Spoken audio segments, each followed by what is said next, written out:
to receive information regarding him.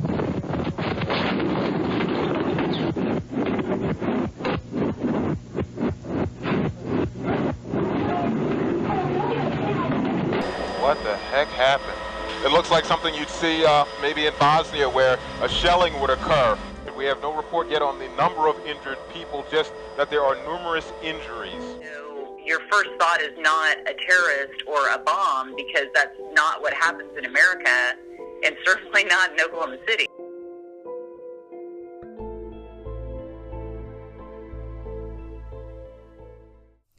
On April 19, 1995, at 9:02 a.m., America felt the shock of what would be soon known as one of the deadliest terrorist attacks on United States soil. The Alfred P. Murrah building had been reduced to half its original size by a 7,000-pound bomb. Just as soon as the thunderous noise of the bomb shook the ground, rescue teams began rushing into the area to assist the victims who were trapped under the floors, which had collapsed upon one another. By 9:04 a.m., police had arrived on the scene to assess the damage. Soon after, the first fire department personnel arrived on the scene. By 9:27 a.m., the first of many wounded were transported to triage units. Former Oklahoma City Fire Chief Gary Mars recalls being only a few blocks away from the blast as it occurred and immediately heading to the scene. When Mars arrived, he analyzed the extent of the damage and immediately recognized the tragedy that occurred and how strenuous the rescue operation would be. In this same time frame, the incident command system was put into effect. Local, state, and federal agencies moved to further investigate and assist those trapped in the rubble. After the enactment of ICS, Governor Frank Keating proceeded to declare a state of emergency. President Bill Clinton then signed an emergency disaster declaration, which permitted the federal government to grant emergency assistance to save lives. An hour after the blast, over 200 victims of the bombing had been treated in hospitals. Rescue workers continued to remove people from the rubble, and by 6 p.m., over 450 people had been treated in nearby hospitals. Due to a thunderstorm, rescue workers had to stop searching for survivors and prop the building open to prevent the floors from further collapsing. I remember it was storming so hard.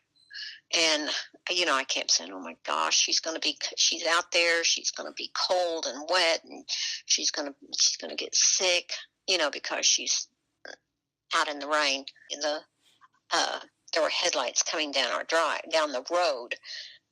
I didn't even turn the porch light on. I opened the door, and two men were standing there, and they had came to inform me that they had found Carrie and that she was dead.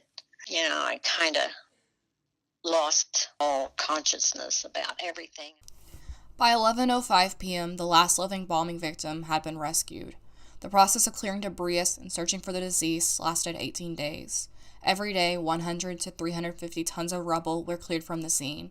By the end of the 18 days, it was concluded that over 12,000 people participated in rescue efforts. 168 people died, including 15 children who were in the American Kids Daycare, and over 500 people were injured.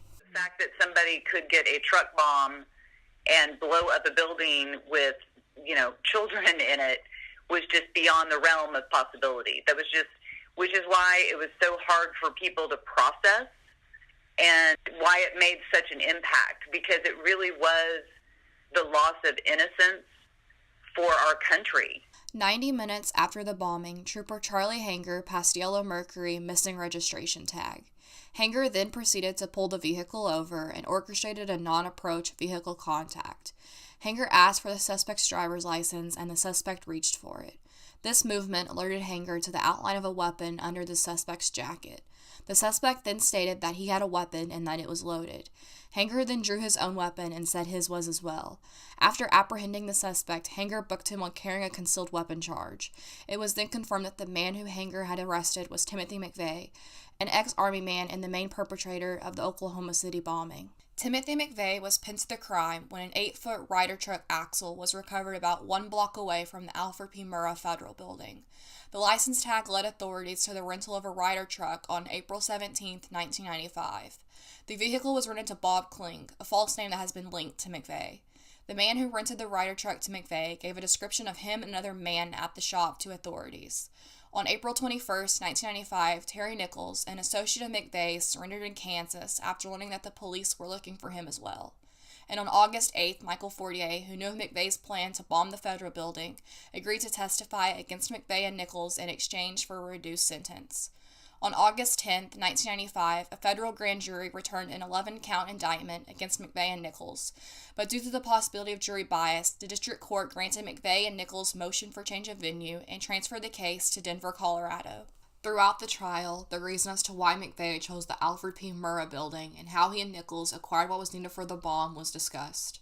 McVeigh, Nichols, and Fortier all knew each other due to serving in the Army during the Persian Gulf War. After returning from war, the men grew a hatred for the government, when in August 1992, a shootout between federal agents and survivalist Randy Weaver at his cabin in Idaho, known as Ruby Ridge, occurred. And on April 19, 1993, when the Waco siege ended with 80 Branch Davidians killed. In early 1995, Nichols and McVeigh planned an attack on the federal building in Oklahoma City, which housed the Bureau of Alcohol, Tobacco, and Firearms, which was the agency that had launched the initial raid on the Branch Davidian compound in 1993. McVeigh planned the attack to be on the second-year anniversary of the Waco siege, and in the fall of 1994, McVeigh and Nichols sought, bought, and stole all the materials needed to construct the bomb. First, McVeigh purchased a total of 4,000 pounds of ammonium nitrate from the McPherson branch of the Mid-Kansas Cooperative using the alias Mike Havens. Secondly, McVeigh and Nichols stole 7 cases of Tovox explosives and a box of non-electric blasting caps near Marin, Kansas. And lastly, McVeigh purchased 3 drums of nitromethane at a racetrack outside of Dallas, Texas. Under a number of aliases, the two men rented mini storage units to store the products used to make the bomb. In order to fund their conspiracy, McVeigh and Nichols robbed a gun dealer in Arkansas in November of 1994. Since McVeigh visited the Fortiers' home frequently, McVeigh told the Fortiers that he planned to blow up a federal building. He then informed them that he wanted to cause a general uprising in America and that the bombing would occur on the anniversary of the end of the Waco siege. McVeigh had been inspired by the Turner Diaries, written by white supremacist William Luther Pierce, which tells how to overthrow a government. This book also told McVeigh how to produce the bomb. McVeigh demonstrated to the Fortiers how the bomb would look and why he picked the federal building in Oklahoma City. McVeigh claimed he picked the building because the orders from the attack at Waco originated from the building and the people involved in the Waco raid were housed there, and that the building's U-shape and glass front made it an easy target. On a later trip through Oklahoma City, McVeigh showed Michael Fortier the Murrah building, asking Fortier whether he thought a 20-foot Ryder truck would fit in front of the building. A Ford key fitting the Ryder truck was found in an alley after the bombing, near where McVeigh had told Fortier that the getaway car would be parked during that visit. Timothy McVeigh was charged with 11 federal counts, including conspiracy to use a weapon of mass destruction, the use of a weapon of mass destruction, destruction with the use of explosives, and 8 counts of first-degree murder, and was sentenced to death. He was executed on June 11, 2001. Terry Nichols was convicted of conspiracy and involuntary manslaughter charges and the deaths of 8 federal law enforcement officers in the building. He was sentenced to life in prison, and Michael Fortier was charged with failing to inform authorities about the conspiracy and was given 12 years in prison. Fortier served 10 of those years before being released and put under a witness protection program. There were many triumphs due to legislation that was passed after the Oklahoma City bombing, which helped to prevent terrorism and help victims of terrorism. The Anti-Terrorism and Effective Death Penalty Act of 1996 strengthened the regulations for habeas corpus in the United States, provided justice for victims, and made the death penalty more effective. Legislation was also designed to increase the protection around federal buildings to prevent terrorist attacks. Many, many years later, after 9/11, all of that was the foundation for Homeland Security. So all of that infrastructure, that original concept of taking federal resources and taking them to the local level, which became our Homeland Security system, actually came out of the Murrah bombing. More recently, in 2011, an ammonium nitrate security program was started to regulate sales of ammonium nitrate. The Oklahoma City bombing investigation also helped the FBI continue to advance its ability to manage massive cross-jurisdictional cases and led to the adoption of new case management software that handles the massive volume of records developed in such investigations. More significantly, the way the United States approached terrorist attacks began to change. To McVeigh and white supremacy groups all around the world, a triumph of the bombing was getting the message spread about their anti-government agenda. The Oklahoma City Memorial was established October 9, 1997, and honors the victims, survivors, rescuers, and all those who were affected by the Oklahoma City bombing. In the fury of a storm, and I hear them say, you'll never change things, and no matter what don't you do? It's still the same thing, but it's not the